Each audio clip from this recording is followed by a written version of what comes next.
യേശുവേ സ്തോത്രം. എല്ലാവരും സ്വതന്ത്രമായി സ്തുതിച്ചുകൊണ്ട് ഹല്ലേലൂയ ഹല്ലേലൂയ. യേശുവേ സ്തോത്രം, യേശുവേ നന്ദി. Hallelujah hallelujah.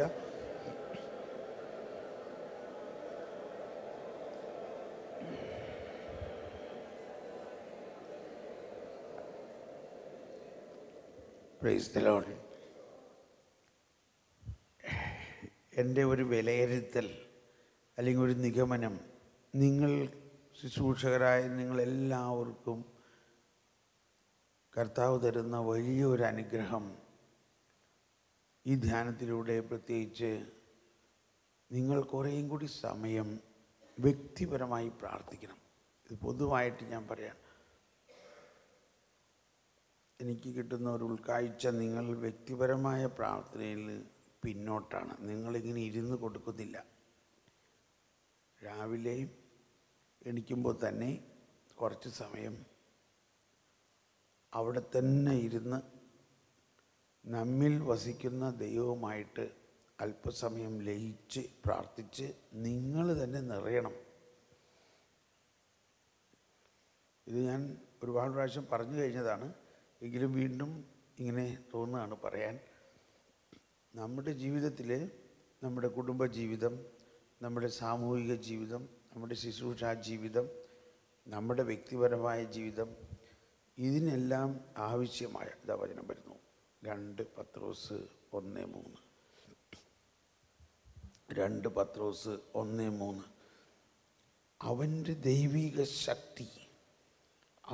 ദൈവിക ശക്തി നിനക്ക് വേണ്ടതെല്ലാം തരും. അവൻ്റെ ദൈവിക ശക്തി തന്റെ മഹത്വത്തിലേക്കും ഔന്നത്യത്തിലേക്കും നമ്മെ വിളിച്ചവനെ കുറിച്ചുള്ള പൂർണ്ണമായ അറിവിലൂടെ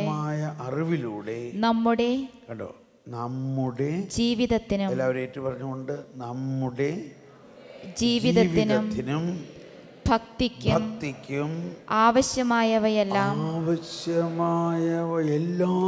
അവന്റെ ദൈവിക ശക്തി നമുക്ക് പ്രദാനം ചെയ്തിരിക്കുന്നു.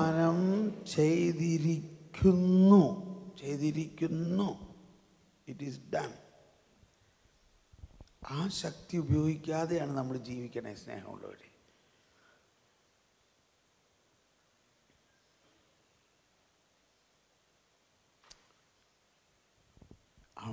അവൻ്റെ ദൈവിക ശക്തി നമുക്ക് പ്രദാനം ചെയ്തിരിക്കുന്നു. എന്തിനു വേണ്ടിയാണ്? നമ്മുടെ ജീവിതത്തിനും ഭക്തിക്കും. നമ്മുടെ ജീവിതവും ഭക്തിയും രണ്ടല്ല, ഇത് രണ്ടും ഒന്നിച്ച് പോകണം.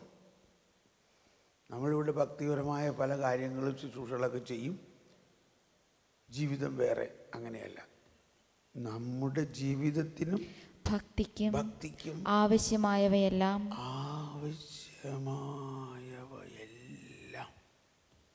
അപ്പോൾ ഇത് ഈ ധ്യാനത്തിൽ നിങ്ങൾ എടുക്കേണ്ട ഒരു റെസല്യൂഷനാണ്. 1 മണിക്കൂറെങ്കിലും വ്യക്തിപരമായി പ്രാർത്ഥിക്കുന്ന ഒരു സ്വഭാവം ഉണ്ടാകണം. അങ്ങനെ പ്രാർത്ഥിക്കണമെങ്കിൽ നേരത്തെ കിടക്കണം. 1 മണിക്കും 2 മണിക്കും കിടന്നിട്ട് വെളുപ്പിനിട്ട് പ്രാർത്ഥിക്കാൻ പറ്റില്ല. അങ്ങനെ കിടക്കണമെങ്കിൽ നമ്മുടെ ജീവിതത്തെ ക്രമീകരിക്കണം. അങ്ങനെ നമ്മുടെ ജീവിതത്തെ ക്രമീകരിച്ച് നേരത്തെ കിടന്ന് വെളുപ്പിനെണിറ്റ് മുറിയിൽ നിന്നും പുറത്തിറങ്ങരുത് പ്രാർത്ഥിക്കാതെ. ഇതാണ് നിങ്ങളുടെ വിജയത്തിന് അടിസ്ഥാനം. നിങ്ങൾ എന്തു ചെയ്തു എന്നതിലല്ല, അത് ചെയ്തത് എന്ത് അഭിഷേകത്തിലൂടെയാണ്. ആ അഭിഷേകം ലഭിക്കുന്നതിന് ഈശോ എല്ലാ ദിവസവും നമുക്ക് തരുന്നതാണത്. എല്ലാ ദിവസവും ആവശ്യമുണ്ടത്. നമ്മളുടെ ഇപ്പോൾ ഫ്രാൻസിസ് പറയാറുണ്ട്, പരിശുദ്ധ പിതാവ് പറയണ ഇതാണ്, നിങ്ങളുടെ ബാറ്ററി ചാർജ് ചെയ്യണം എന്ന് പറഞ്ഞാൽ നമ്മുടെ ഫോൺ ചാർജ് ചെയ്യാൻ കുത്താറില്ലേ? ഒരു ദിവസം ചാർജ് ചെയ്യാൻ കുത്തിയില്ലെങ്കിൽ ചാർജ് പോവും. വളരെ നല്ല ഫോണാണെന്ന് പറഞ്ഞിട്ട് വല്ല കാര്യമുണ്ടോ? അപ്പോൾ അത് വീണ്ടും ഞാൻ ഓർമ്മിപ്പിക്കുകയാണ്. ഇതൊരു ഇത് തീർച്ചയായിട്ടും നിങ്ങളെ വിജയിപ്പിക്കും. Praise the Lord. നമ്മളിനി